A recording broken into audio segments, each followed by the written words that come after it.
Luar biasa. Silakan duduk Bapak Ibu sekalian semuanya, shalom. Ya, apa kabarnya? Ya, senang sekali sore hari ini di minggu kedua bulan Juni boleh bersama-sama dengan Bapak Ibu semuanya ya. Ada beberapa jiwa baru yang hadir di tengah-tengah kita, nanti Asyar akan memperkenalkannya kepada kita. Nah, Bapak Ibu sekalian, tema kita untuk tahun 2024 ini adalah tahun penuaian. Bersama saya ucapkan tahun penuaian. 23 tahun penuaian. Itu adalah tema besar kita untuk tahun 2024. Dan subtema untuk bulan Juni adalah kerja keras. Bersama saya ucapkan kerja keras, 23 kerja keras. Artinya kalau kita mau mengalami yang namanya tuaian, kita harus kerja keras.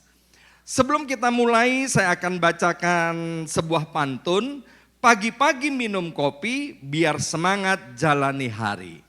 Kerja keras janganlah henti, hasil luar biasa sedang menanti. Ya. Nah, hari ini saya akan sampaikan sebuah tema, kerja keras, hasil luar biasa. Nah, yang pertama di situ digambar saya tulis ada keuangan, yang kedua kesehatan, yang ketiga keluarga, yang keempat kerohanian, yang kelima adalah karakter ya. Kenapa Pak kok keuangan ditaruh nomor 1? Sebab kalau ditaruh nomor terakhir nanti kurang menarik. Amin. Karena semua di antara kita suka dengan yang namanya uang. Amin. Kalau kita kepengen uangnya banyak, kita kepengen pekerjaan kita berhasil, maka kita harus kerja keras. Dan waktu kita kerja keras, maka hasilnya akan luar biasa. Teman saya bilang begini, punya uang tidak dibawa mati. Tapi kalau nggak punya uang rasanya seperti mau mati ya. Yang paling ditakutkan oleh orang dunia kan begini Bapak Ibu sekalian. Orangnya sudah mati, uangnya belum habis. Tapi yang lebih celaka lagi, uangnya sudah habis, orangnya nggak mati-mati ya kan. Maka itu Bapak Ibu sekalian, kalau kita kepengen punya uang banyak, dan uang banyak itu tidaklah berdosa, karena Alkitab tidak pernah mengatakan bahwa kalau kita punya uang banyak itu adalah dosa. Maka itu Bapak Ibu sekalian, kita harus kerja keras. Kalau kita nggak kerja keras kemudian kepengen punya uang banyak, namanya mimpi kali ya. Amen. Jadi nggak ada, harus kerja keras. Kemudian yang kedua, kalau kita mungkin sakit-sakitan, ya kan? Kita kepengen memiliki tubuh yang sehat, juga harus kerja keras. Yang ketiga, kalau kita kepengen keluarga kita berbahagia, keluarga kita diberkati, kita juga harus kerja keras. Yaitu bagaimana suami dan istri, orang tua dan anak saling memperhatikan satu dengan yang lainnya sedemikian rupa. Sehingga kita boleh menikmati yang namanya surga selagi di atas muka bumi ini. Kami pernah melayani satu keluarga dan kemudian saya bilang begini, bahwa keluarga kami ini dipulihkan setelah kami melewati masa-masa yang sukar selama 4 tahun. Kami tahu sekarang caranya bagaimana memiliki keluarga yang berbahagia dan diberkati oleh Tuhan ya. Dalam hal ini adalah seorang ibu, orang kaya, di mana suaminya juga orang kaya, salah satu orang kaya di Jawa Timur, sedang menggugat cerai dan prosesnya ada di pengadilan. Kemudian saya bilang sama ibu ini, kalau ibu mau kerja keras sungguh-sungguh, saya kasih waktu 6 bulan, keluarga ibu pasti dipulihkan. Ini proses di pengadilan Bapak Ibu sekalian. Dan kemudian ibu ini bersedia untuk dia bekerja keras, ya kan? Dia bilang, apa Pak yang harus saya lakukan? Ibu harus doa puasa. Ya, berapa hari Pak? Jangan tanya berapa hari, sampai doa ibu dikabulkan. Itu yang pertama. Bersedia enggak? Bersedia. Yang kedua, ibu harus rajin-rajin datang ke rumah mertua dan ke rumah saudara-saudara daripada suamimu. Wah, Pak, itu musuh besar daripada saya. Keluarga ini nggak mau sama saya. Saya bilang, kalau ibu mau kerja keras, mau sungguh-sungguh, maka percayalah 6 bulan itu pasti terjadi. Jadi gimana Pak? Kalau saya nanti kemudian datang ke rumah itu ditolak, ya datang lagi. Ditolak lagi, datang lagi. Ditolak lagi, datang lagi. Never give up. Seperti dalam kitab Lukas pasal 18, seorang wanita dengan hakim yang jahat. Ketika wanita ini tidak bosan-bosan datang kepada hakim yang jahat itu, maka hakim yang jahat yang hatinya keras, Bapak Ibu sekalian, itu bisa lulus. Singkat cerita, dalam 6 bulan itu yang urusan di pengadilan dicabut dan keluarga ini dipulihkan. Dan sampai hari ini keluarga ini berbahagia dan melayani Tuhan. Kerja keras menyebabkan hasil yang luar biasa dalam keluarga. Kemudian ada seorang ibu lagi, Bapak Ibu sekalian, ya. Kemudian saya tanya, gimana suamimu masih pulang ke rumah? Ya, masih pulang ke rumah. Kalau suamimu masih pulang ke rumah, maaf ibu adalah wanita yang paling tolol di atas muka bumi ini. Kalau suamimu tidak bisa melepaskan selingkuhannya. Kaget dia. Pak, kok kasar Pak? Oh ya sorry, gak boleh kasar-kasar ya. Bukan tolol Bu, tapi hoflok. Ya kan? Lu kan sama saja. Iyalah, kalau suamimu pulang ke rumah dan engkau tidak bisa membuat hati suamimu berbalik kepada engkau, itu ada sesuatu yang salah di dalam dirimu.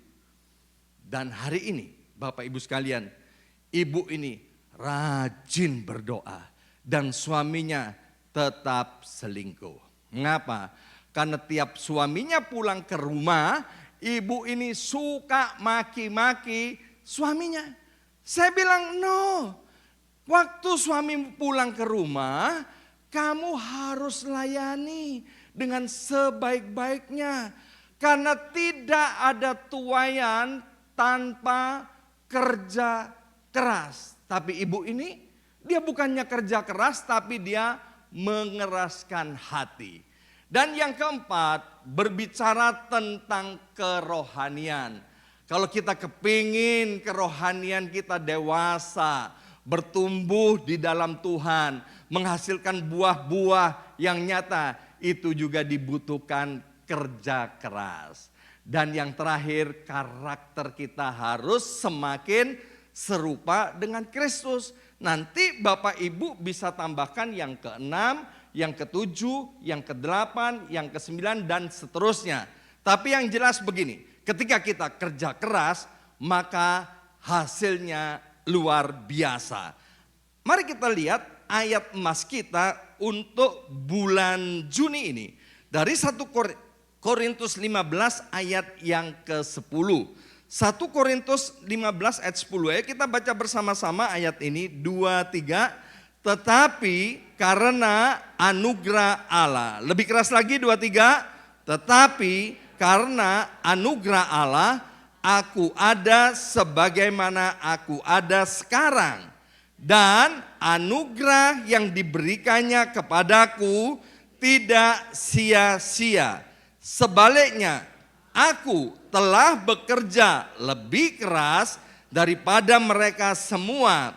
Tetapi bukannya aku, melainkan anugerah Allah yang menyertai aku. Perhatikan dari satu ayat ini diulang kata anugerah sampai 3 kali.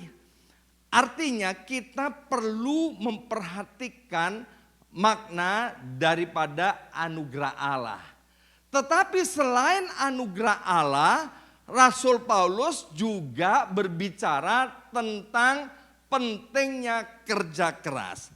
Apa itu kerja keras? Kerja keras adalah melakukan suatu pekerjaan dengan sungguh-sungguh. Ya, tolong Selik bisa ditampilkan. Ya, kerja keras adalah melakukan suatu pekerjaan dengan sungguh-sungguh tanpa kenal lelah, tekun, sabar, dan tidak mudah menyerah sampai tujuannya tercapai. Ya, jadi kalau tujuannya belum tercapai, kemudian kita berhenti, maaf Bapak Ibu sekalian, artinya kita sedang tidak kerja keras. Sekali lagi, kerja keras adalah melakukan suatu pekerjaan dengan sungguh-sungguh, ya serius, segenap hati, tanpa kenal lelah, tekun, sabar, dan tidak mudah menyerah sampai tujuannya tercapai. Paulus yang menulis ayat ini, dia sadar tentang anugerah Allah. Paulus tahu dia boleh melayani Tuhan itu karena anugerah Allah. Paulus sebagai bisnismen, dia penjual tenda atau penjual kemah. Bisnisnya diberkati oleh Tuhan.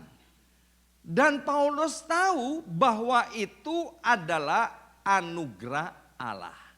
Maka itu Bapak Ibu sekalian, sekarang kembali kepada kita. Apakah kita menyadari kita ada hari ini itu bukan karena kuat gagah kita, tapi karena anugerah Allah. Karena enggak semua orang percaya bahwa kehidupannya itu karena anugerah Allah. Tapi Paulus sadar banget bahwa dia hidup itu karena anugerah Allah. Kemudian di sini dikatakan bahwa Paulus kerja keras lebih dari semua orang. Artinya apa Bapak Ibu sekalian? Paulus yang percaya akan anugerah Allah, dia kemudian tidak bermalas-malasan. Dia tidak menjadi pasif. Justru orang yang mau kerja keras artinya orang ini mau bertanggung jawab atas setiap anugerah Allah. Jadi anugerah Allah itu harus disertai dengan rasa tanggung jawab kepada Tuhan. Caranya gimana? Yaitu dengan bekerja keras. Paulus tidak sedang menyombongkan diri dengan mengatakan bahwa aku bekerja keras lebih daripada yang lain. Tapi Paulus mau memberitahukan kepada jemaat Korintus dan kepada setiap kita bahwa kalau kita boleh menerima anugerah Allah, kita tidak boleh berpangku tangan. Tapi kita harus kerja keras. Baik itu tadi soal keuangan, soal keluarga, soal kesehatan, soal karakter maupun soal kerohanian. Justru Rasul Paulus ini menunjukkan kerendahan hatinya.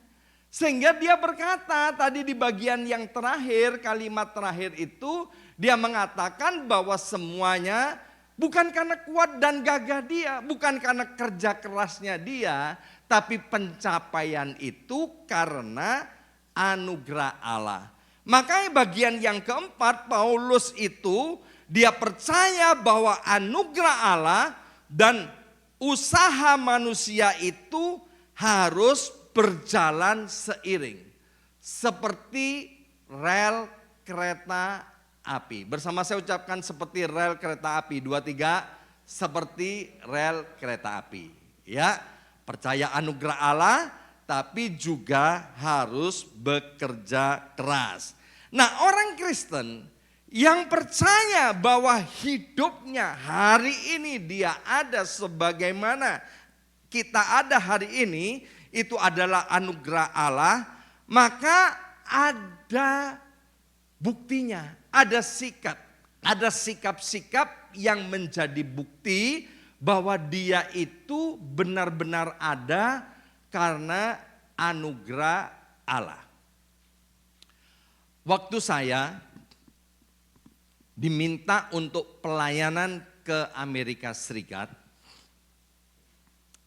saya tanya begini, kenapa harus saya? Yang lebih qualified dari saya, yang lebih hebat, yang lebih pandai, yang pendidikannya jauh lebih tinggi, orang yang lebih dan lebih dari saya itu banyak. Tapi kenapa harus saya? Kenapa harus saya? Kenapa kok bukan orang lain? Singkat cerita, akhirnya saya menerima tawaran dan undangan itu untuk melayani di Amerika. Dan waktu saya ada di Amerika, saya benar-benar menyadari itu semua karena anugerah Allah.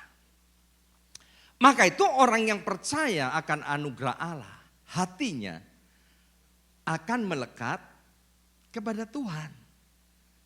Tapi kalau hidupnya karena anugerah dari orang tua atau mertuanya, beli mobil karena uangnya dikasih orang tua atau mertuanya, beli rumah karena dikasih orang tua dan mertuanya, maka hatinya nggak akan melekat kepada Tuhan. Hatinya akan melekat kepada orang tuanya atau kepada mertuanya. Jadi orang yang percaya bahwa hidupnya itu karena anugerah Tuhan, hatinya akan melekat kepada Tuhan, kemudian dibuktikan dengan kehidupan suka berdoa. Bersama saya ucapkan suka berdoa, 2, 3, suka berdoa. Itu bukti orang yang mengalami anugerah Allah. Kalau kita berkata aku ini hidup karena anugerah Allah, tetapi kita tidak suka berdoa, ini perlu dipertanyakan. Apakah engkau sesungguhnya sadar hidupmu itu karena anugerah Allah? Berdoa itu harus menjadi gaya hidup buat setiap orang yang hidupnya mengakui karena anugerah Allah. Setiap tamu dari Indonesia yang nginap di rumah saya, setiap tamu dari Indonesia yang pelayanan di New York dan kemudian nginap di rumah saya, maka satu hal yang mereka bawa sebagai oleh-oleh ke Indonesia, yaitu gaya hidup keluarga kami yang suka berdoa. Dan saya bilang, berdoa itu kami lakukan sejak kami percaya kepada Yesus. Itu kurang lebih hampir 40 tahun yang lalu. Maka itu hari ini ketika saya menoleh ke belakang, saya sungguh sangat bersyukur punya bapak-bapak rohani, orang-orang ada yang insinyur, ada pengusaha, tapi mereka cinta akan Tuhan. Kemudian orang yang hidupnya percaya karena anugerah Allah, maka mereka akan suka beribadah seperti Bapak Ibu semuanya. Ya, jadi saya perlu Bapak Ibu memberi tepuk tangan untuk diri sendiri. Amin. Kenapa Bapak Ibu datang ke tempat ibadah? Karena Bapak Ibu menyadari hidupnya karena anugerah Allah, bukan anugerah mertuanya. Ya kan? Tapi karena anugerah Allah. Maka itu kemudian orang yang beribadah, mereka akan melayani Tuhan. Melayani Tuhan itu volunteer, sukacita, sukarela. Tapi nggak boleh melayani Tuhan dengan suka-sukanya. Kalau suka aku melayani, kalau aku nggak suka aku nggak melayani. Itu nggak boleh Bapak Ibu sekalian. Orang yang percaya akan anugerah Allah, dia suka untuk melayani Tuhan. Sebab kita tahu bahwa Tuhan adalah Allah di atas segala Allah, Raja di atas segala raja, bos di atas segala bos. Tadi saya sempat ngobrol di belakang dengan Asyir, bahwa nanti tanggal 30 Juni bosnya ngadakan pesta pernikahan. Ya, mau mantu katanya. Dan kemudian untuk biaya sewa gedung dan makan-makan itu 1 juta US dollar. Saya kaget Bapak Ibu sekalian, ya kan? Untuk acara pernikahan 1 juta US dollar. Itu kalau dibelikan rumah di Buffalo, ya, itu mungkin bisa dapat 20 rumah di Buffalo, ya. Kurang lebih segitu Bapak Ibu sekalian. Ini cuman dibuat pesta. Ya. Dan kemudian Asyir ini juga nanti tanggal 30 Juni akan hadir di dalam acara pernikahan ini. Kemudian saya tanya, seneng gak diundang itu? Seneng banget Pak, ya kan? Bayangkan gedungnya aja sewanya 1 juta US dollar Bapak Ibu sekalian. Nah seharusnya kita tahu bahwa Tuhan kita itu adalah pemilik semesta alam ini. Jadi kalau kita mendapatkan kesempatan untuk melayani Tuhan, maka itu adalah satu privilege yang luar biasa. Amin.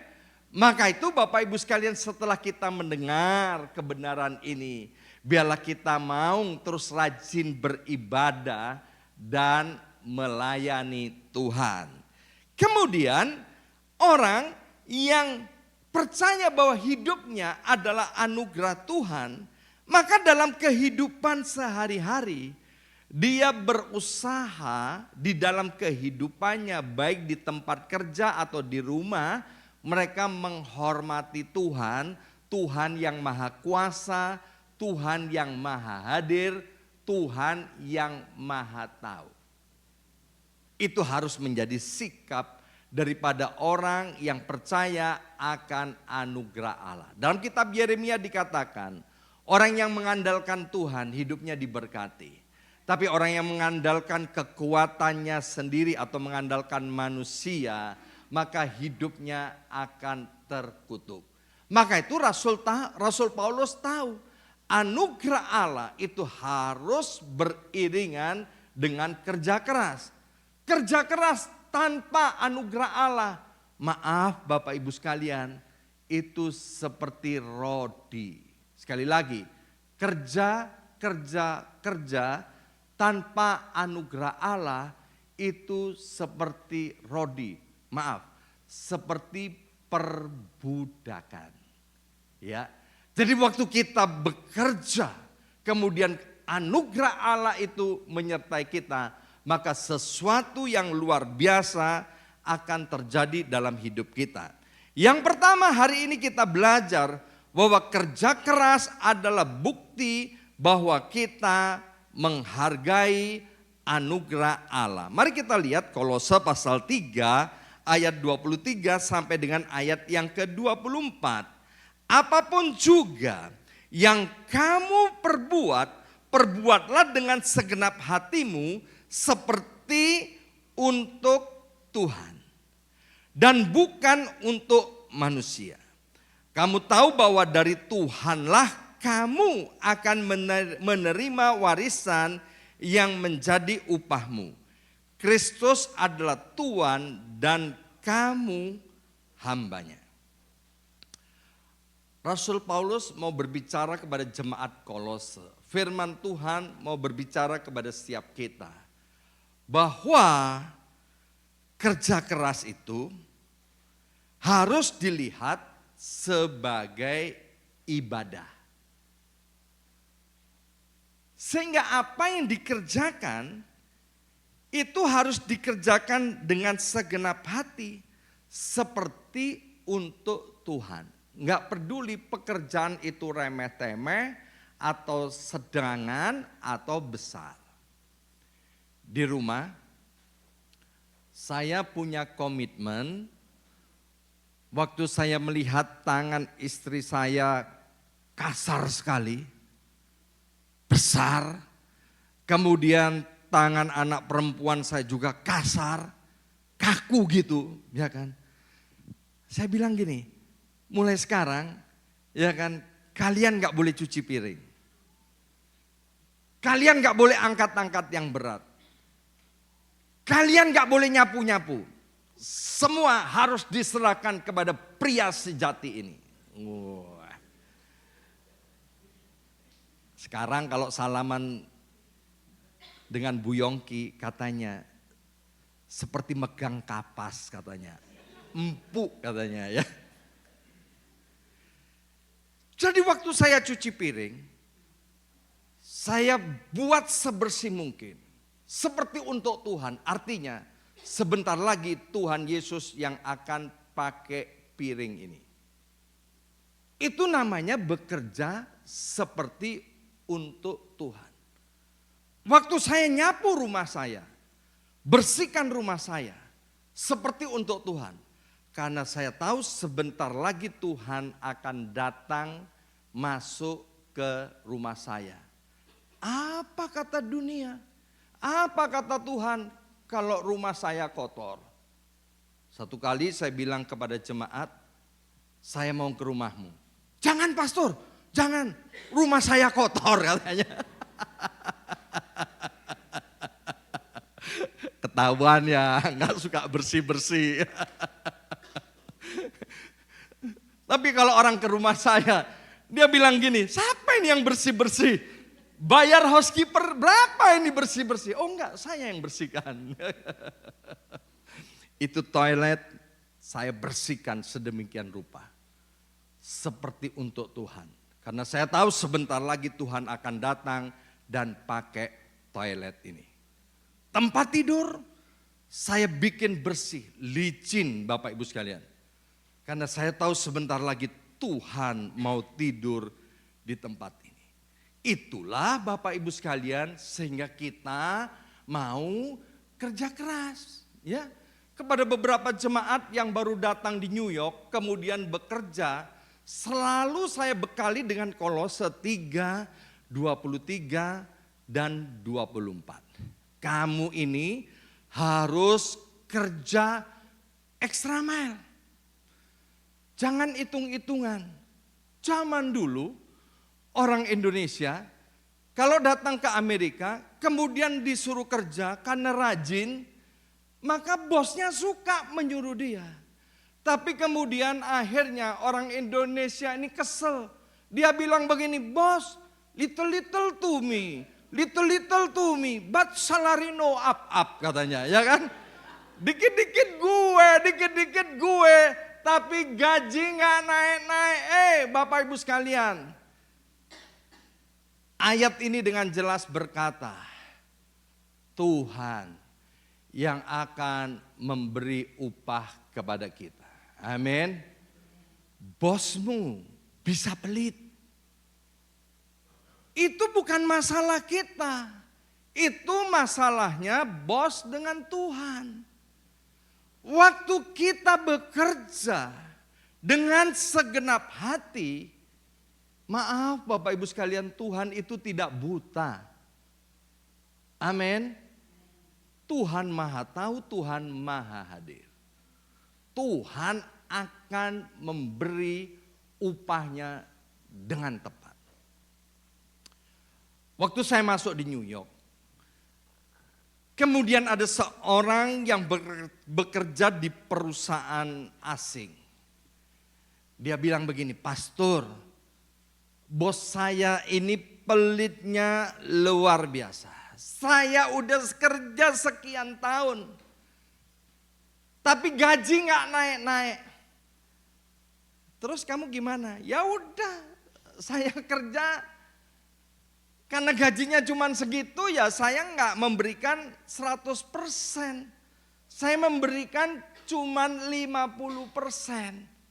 Nah ini kesalahanmu. Jangan kamu bekerja dipengaruhi oleh upah. Jadi gimana pastor? Berikan 100%, kalau perlu berikan 120%. Artinya apa? Artinya engkau harus memberikannya secara extra mile. Kemudian teman ini dia bilang, loh kan yang enak nanti bosnya. Nah itu pemikiran yang salah. Yang enak bukan bosnya. Yang enak adalah kamu. Amin. Karena Alkitab bilang petani yang berjerih lelah, dialah yang pertama kali akan menikmati hasilnya. Akhirnya saudara satu ini dia nurut Bapak Ibu sekalian. Dan dalam waktu singkat Bapak Ibu sekalian, ada perusahaan yang lain yang melihat cara kerja teman satu ini yang di atas rata-rata. Dan kemudian apa yang dikatakan? Kamu mau nggak ikut aku? Aku akan naikkan gajimu sekian. Luar biasa Bapak Ibu sekalian ya. Jadi ketika kerja keras Tuhan bisa memberi upah dengan cara-cara Tuhan yang ajaib. Tuhan punya cara bukan 1001 cara, tapi Tuhan punya cara yang tidak terbatas. Oleh karena anugerah Allah dan kerja keras kita, maka sesuatu yang luar biasa terjadi. Saya sudah sampaikan 2 minggu yang lalu, ketika seorang kawan dia bilang begini, aku dalam bekerja, aku selalu memberikan 120%. Saya tanya, apa artinya 120%? Artinya begini pastor, ya kan di luar jam kerja kalau company-ku membutuhkan aku selalu siap. Pastor tahu nggak, sekarang ini terjadi PHK dan 20.000 orang dari company saya sudah di PHK. Terus kamu gimana? Dan saya adalah termasuk orang yang tidak di PHK. Itu keuntungan orang yang kerja keras. Bapak Ibu sekalian, jadi ketika kita mengerti bahwa kalau kita boleh bekerja itu karena anugerah Allah, maka kita harus mengerjakan apa saja yang Tuhan sedang percayakan kepada kita. Baik di dalam keluarga, di rumah tangga, di tempat pekerjaan, maupun dalam pelayanan. Aku main drum ini karena Tuhan Yesus yang mendengarkan waktu aku main drum.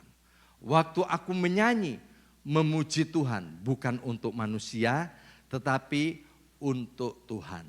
Bapak Ibu sekalian, kalau bos dunia, majikan dunia yang pelit Bapak Ibu sekalian, dia bisa memberi upah kepada kita meskipun terbatas dan sedikit. Tuhan kita Bapak Ibu sekalian, dia kalau memberi upah itu gak bisa kita pikirkan, gak masuk akal. Dia memberikan jauh lebih besar, jauh lebih banyak daripada apa yang kita pikirkan. Amen. Yang kedua,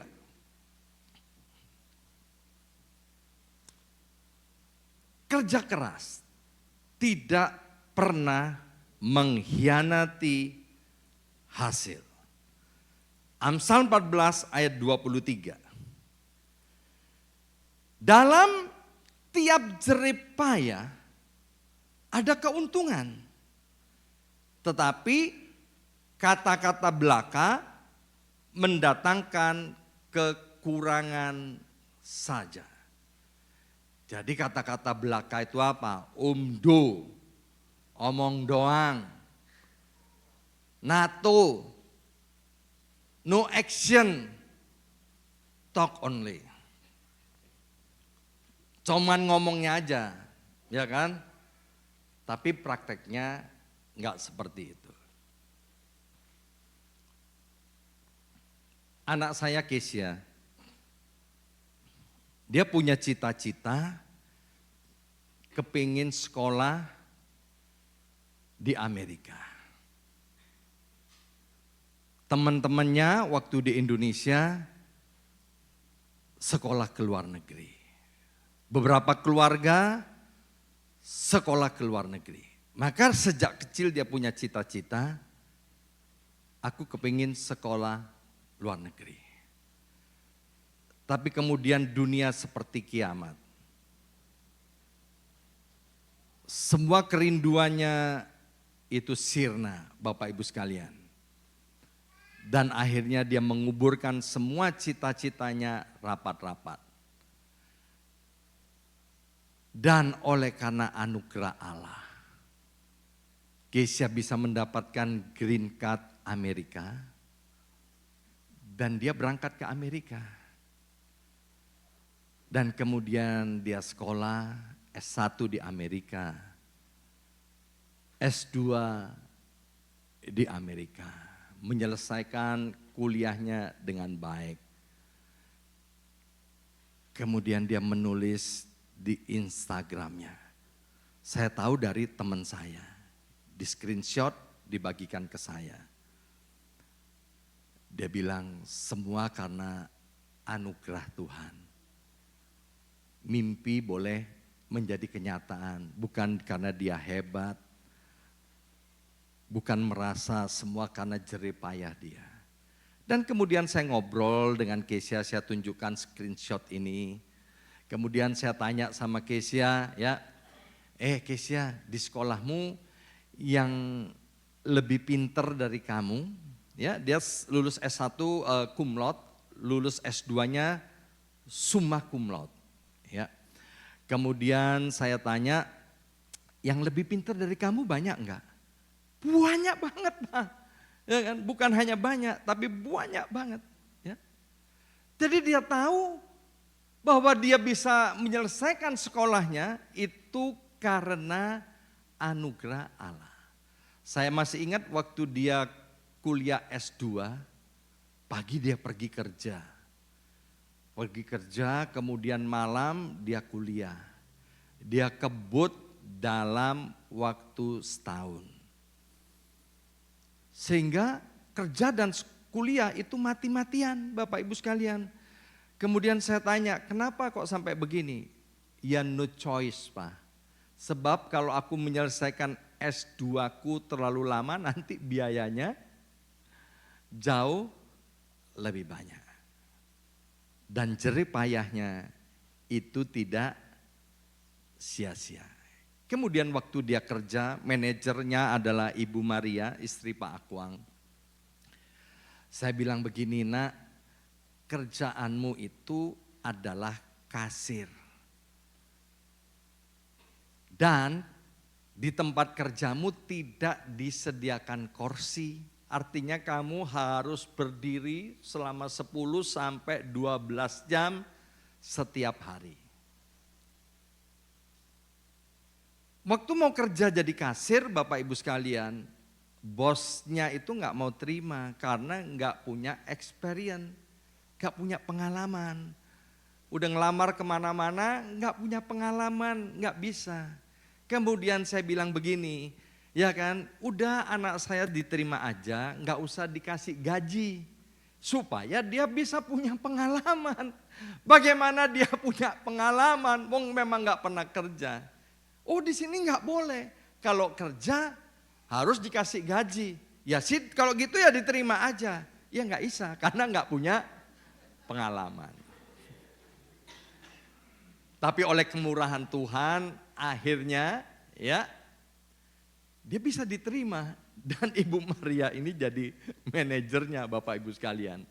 Saya bilang, nah nanti kalau tokonya lagi sepi, kamu harus extra mile. Artinya apa? Artinya gini, kerjaanmu kasir, ya kan? Tapi kamu harus bersih-bersih, nyapuin toko, kalau perlu bersihin kamar mandi, ya kemudian ngatur display, meskipun itu bukan tugasmu. Yang kedua, meskipun jam kerjamu mungkin jam 8 sampai jam 6 sore, tapi kamu sebelum jam 8 harus sudah datang. Ya, jangan kemudian nanti datangnya pas jam 8. Pulangnya jam 6, tenggo katanya ya kan. Teng terus ciao, jangan ya. Datang lebih awal, pulang lebih akhir. Mungkin bosmu nggak tahu, tapi Tuhan tahu. Ya, ternyata Bapak Ibu sekalian, bosnya tahu loh. Karena apa? Dipasang CCTV di mana-mana. Yang masang ya Pak Akwang ini. Jadi ketahuan kalau Kesya ini rajin, ya kan? Sehingga setahun sekali nih Ibu Maria nih, ya datang ke rumah, dia bawa cek, ya kan? Kesya, ini aku datang ke sini memberikan selembar cek dari bos. Ini untuk kamu. Untuk apa? Kami tanya. Oh, ini untuk biaya kuliah. Oh, enggak usah. Kuliah udah dibayar sama pemerintah. Oh ya, ini untuk uang jajan. Duh, uang jajan kok banyak banget, ya kan? Ribuan dolar. Wow. Dan akhirnya kami terima dengan gembira dan sukacita. Itu bertahun-tahun Bapak Ibu sekalian. Kerja keras menghasilkan sesuatu yang luar biasa. Amin. Maka itu kerja keras tidak akan pernah mengkhianati yang namanya hasil. Pengkhotbah 11 ayat yang ke-6. Taburlah benihmu di waktu pagi dan janganlah berhenti di malam hari. Sebab kita tidak tahu taburan mana yang baik tumbuhnya. Barangkali juga keduanya tumbuh dengan sempurna. Raja Salomo seorang yang penuh dengan hikmat. Dia juga mengajarkan pentingnya kita untuk kerja keras. Masih ingat dengan yang namanya Yusuf? Ya, Yusuf di rumah Potifar. Yusuf tahu dia bisa hidup karena anugerah Allah. Semestinya dia udah mati di dalam sumur itu. Ketika dia masih diizinkan keluar dari sumur itu karena anugerah Allah. Maka itu waktu dia ada di rumah Potifar, dia bekerja dengan penuh rasa tanggung jawab, yaitu kerja keras. Sehingga apa? Sehingga dia dicintai oleh keluarga Potifar. Dan kemudian waktu dia dimasukkan ke penjara, bukan karena kesalahan Yusuf, Yusuf di penjara juga kerja keras. Sehingga dia menjadi kesayangan kepala penjara. Akibatnya kita tahu bahwa Yusuf melalui proses itu 13 tahun. Dan kemudian dia diangkat menjadi orang nomor 2 di Mesir. Amin. Jadi kerja keras tidak akan mengkhianati hasilnya. Dan yang ketiga, kerja keras akan menjadi kesaksian yang berkualitas.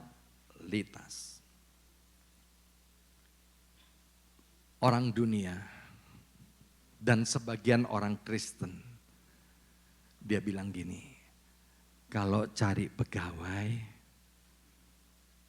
cari karyawan, jangan cari orang Kristen.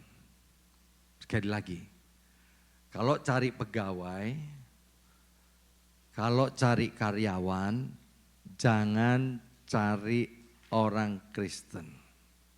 Loh, bukannya seharusnya kalau cari pegawai, cari karyawan, kan harus cari orang Kristen. Enggak. Orang Kristen malas. Orang Kristen banyak hitung-hitungannya. Hitung-hitungannya terlalu tajam. Maka itu jangan cari orang Kristen. itu tidak menjadi kesaksian yang baik. Matius pasal 5 ayat yang ke-16 berkata, demikianlah hendaknya terangmu bercahaya di depan orang, supaya mereka melihat perbuatanmu yang baik dan memuliakan Bapakmu yang di sorga. Kerja keras itu termasuk perbuatan baik atau bukan? Kerja keras itu termasuk perbuatan baik. Waktu pencurahan Roh Kudus, Kisah Rasul pasal 1 ayat yang ke-8 dikatakan, kalau Roh Kudus turun atas kamu, kamu akan menjadi saksiku mulai dari Yerusalem, Yudea, Samaria sampai ke ujung-ujung bumi. Jadi anugerah Allah itu oleh kuasa daripada Roh Kudus itu memampukan kita untuk kita kerja keras. Sehingga waktu kita kerja keras, maka itu akan memuliakan Bapa di sorga. Sehingga kemudian orang yang berkata jangan cari orang Kristen, maka mulai berubah. Dia bilang begini, sekarang kalau cari karyawan, carilah orang Kristen. Khususnya jemaat BMC New York.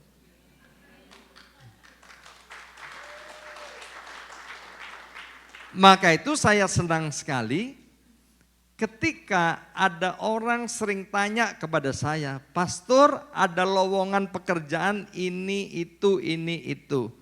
Mungkin ada jemaat BMC yang mau kerja. Saya bilang begini, mohon maaf semua jemaat BMC New York sudah sold out.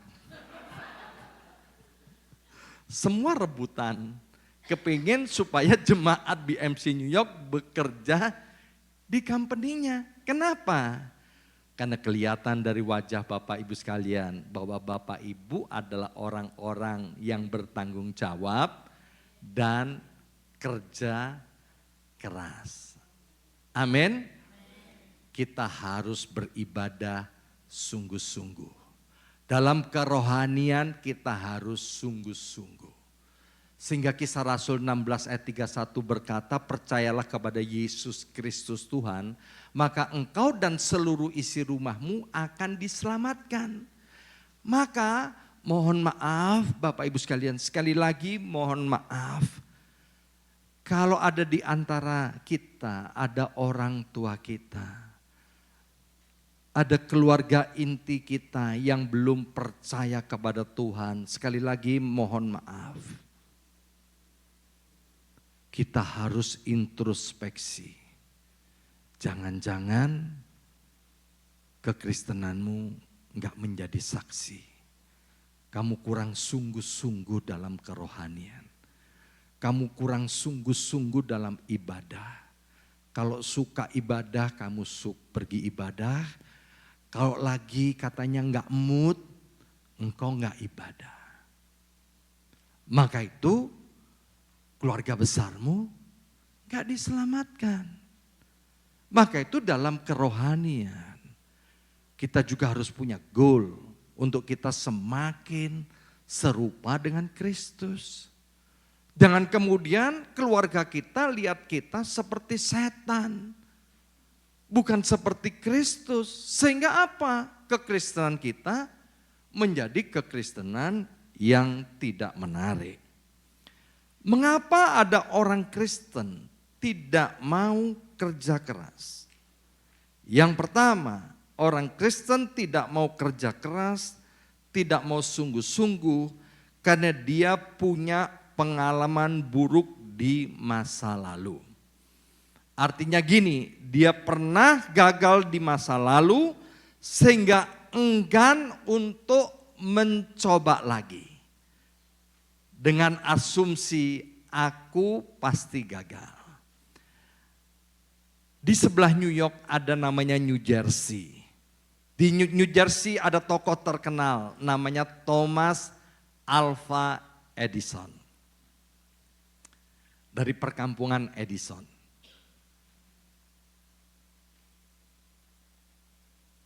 Dia nggak kapok dia. Dia melakukan kegagalan sampai 10.000 kali. Akhirnya dia menemukan lampu pijar. Maka itu Bapak Ibu sekalian, biarlah pengalaman buruk di masa lalu. Itu jangan menghalangi kita untuk kerja keras. Yang kedua, kenapa ada orang-orang Kristen meskipun tahu bahwa bekerja keras itu menghasilkan tuaian yang luar biasa. Karena mereka pesimis terhadap fakta dan realita yang sedang dihadapi. Saya berkata kepada saudara Wandi boleh angkat tangannya. Ya, istrinya hari ini sedang terbaring di rumah sakit. Sudah hampir 2 bulan.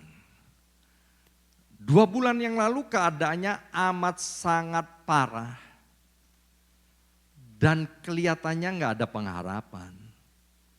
Kepalanya harus dibor. Kemungkinan sembuhnya kecil. Saya bilang sama Wandi, itu medis nggak pernah salah. Kalau nggak ada harapan benar, nggak ada harapan. Tapi kita punya Tuhan yang tidak terbatas. Tidak ada yang mustahil bagi Tuhan. Tidak ada yang mustahil bagi orang percaya. Apapun nama sakit daripada istrimu, itu cuman sebuah nama. Sedangkan Yesus itu adalah nama di atas segala nama. Maka itu kamu gak boleh putus asa. Memang lihat realitanya seperti itu. Tapi kamu harus kuatkan dan teguhkan hatimu. Kamu harus melekat kepada Tuhan. Dan saya cukup kagum dengan Wandi. Betul-betul tidak menduga Bapak Ibu sekalian ya. Di tengah-tengah situasi yang tidak baik. Dia melayani Tuhan loh. Setiap minggu secara aktif dalam ibadah online. Dia meluangkan waktu dalam keadaan yang tidak baik. Sore hari, sementara istri masih ada di Amherst Hospital, Wandi datang ke sini nganterin mamanya untuk beribadah. Maka itu Bapak Ibu sekalian, ketika kita melihat keadaan, kayaknya nggak mungkin. Ayo Bapak Ibu sekalian, kita harus bekerja keras. Amin. Orang yang kerja keras nanti pasti menuai. Pasti ada hasilnya. Apalagi karena kita ada di dalam anugerah Allah. Dan yang ketiga, kenapa orang gak mau kerja keras? Karena mereka salah paham tentang anugerah dan iman. Salah paham. Saya sering khotbah begini, bahwa Tuhan itu adalah Yehovah Jireh. Tuhan Allah yang menyediakan. Saya sering khotbah, jangan khawatir. Burung di udara Tuhan pelihara, bunga di padang Dia hiasi. Saya juga sering khotbah, jangan kejar apa yang bisa datang sendiri. Tapi Bapak Ibu sekalian, saya nggak pernah ngajar Bapak Ibu sekalian untuk berpangku tangan atau bermalas-malasan. Alkitab bilang kalau kamu nggak kerja, kamu jangan makan. Amin. Ada bagian kita harus mengerjakannya. Ada bagian Tuhan itu akan mengerjakan apa yang tidak bisa kita kerjakan. Seharusnya kita bisa punya rasa malu seperti anak bungsu itu. Anak bungsu itu akhirnya dia kandas di kandang babi. Keadaannya miskin, melarat. Hebat loh dia, gak bunuh diri Bapak Ibu sekalian. Kalau ketemu sama orang Jawa mungkin bilang begini, mati yo mari. Tapi dia gak bunuh diri itu. Dia memilih yang baik dan benar. Dia mengubur semua keakuan dan gengsinya. Dia pulang ke rumah Bapa untuk mengalami anugerah Tuhan kembali. Dan kita lihat anak bungsu itu dipulihkan, diangkat hidupnya. Saya undang pemain musik maju ke depan. Tahun ini Bapak Ibu sekalian, dengar. Tahun ini Bapak Ibu pasti menuai. Dan tuaian yang akan dituai oleh Bapak Ibu adalah tuaian yang luar biasa. Tapi ada bagian kita, yaitu kita harus kerja keras. Slide yang terakhir, ini adalah sebuah foto yang sangat viral dan sedang terjadi di Indonesia. Ya, ini podcastnya sudah ditonton oleh jutaan orang. Itu yang baju coklat, Bapak Ibu sekalian, kira-kira laki atau perempuan? Dia ini 6 tahun yang lalu adalah asli perempuan. Rambutnya panjang, semua orang ketemu dia, tahu dia perempuan. Dia ini amat sangat miskin.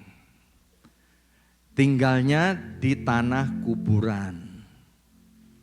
Tinggal berdua dengan adik laki-lakinya itu, Bapak Ibu sekalian. Mau makan, belum tentu bisa makan setiap hari.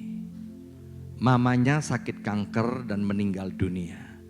Tapi mamanya pesan begini, nak, meskipun kita keluarga miskin, yang pertama, jangan pernah jadi pelacur. Yang kedua, jangan pernah menjadi pengemis atau minta-minta. Yang ketiga, nah, kamu harus kerja keras.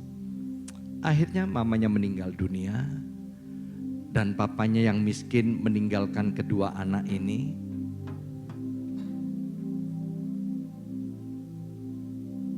Maka anak perempuan ini dia mulai cari kerja dan pekerjaan yang paling gampang adalah sebagai kuli bangunan.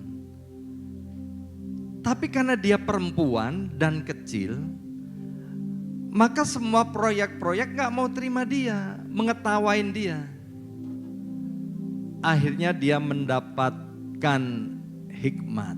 Dia potong rambutnya pendek-pendek dan berpenampilan seperti seorang pria.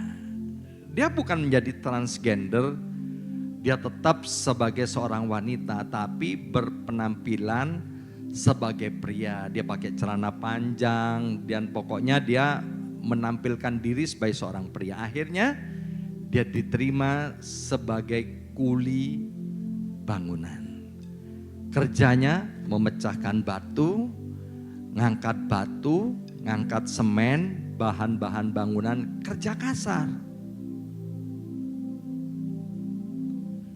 Dan hari-hari ini kerja kerasnya nggak sia-sia Bapak Ibu sekalian. Seorang pengusaha yang saya tahu pengusaha ini berintegritas. kemudian menemukan anak ini, dan sekarang sedang dibangunkan sebuah toko. Waktu ditanya, kamu ini punya cita-cita enggak? Oh iya, punya cita-cita. Cita-citamu apa? Aku kepingin punya toko sembako. Toko sembako itu seperti apa? Toko sembako itu seperti ini. Benar kamu kepingin punya toko sembako? Benar. Terus gimana caranya? Wong kamu makan aja kadang bisa, kadang nggak bisa. Ya saya nggak tahu caranya. Tapi kalau tanya cita-citanya, saya kepingin punya toko sembako. Dan pengusaha ini dan staf-stafnya dia bilang, kita bangunkan toko sembako untuk anak ini. Dan kita akan mentor, kita akan bantu supaya toko sembakonya bisa jalan dan dia menjadi anak yang berhasil. Tidak dijelaskan agama daripada anak ini apa. Tapi kita Bapak Ibu sekalian percaya kepada Yesus. Kita hidup di dalam anugerah Tuhan. Ketika anugerah Tuhan berjumpa, berjalan beriringan dengan kerja keras, maka hasilnya akan luar biasa. Pergi ke pasar, beli tomat, dibuat jus jadi nikmat. Kerja keras, tak perlu debat, hasil luar biasa, bikin semangat. Yang semangat mari kita bangkit berdiri, haleluya.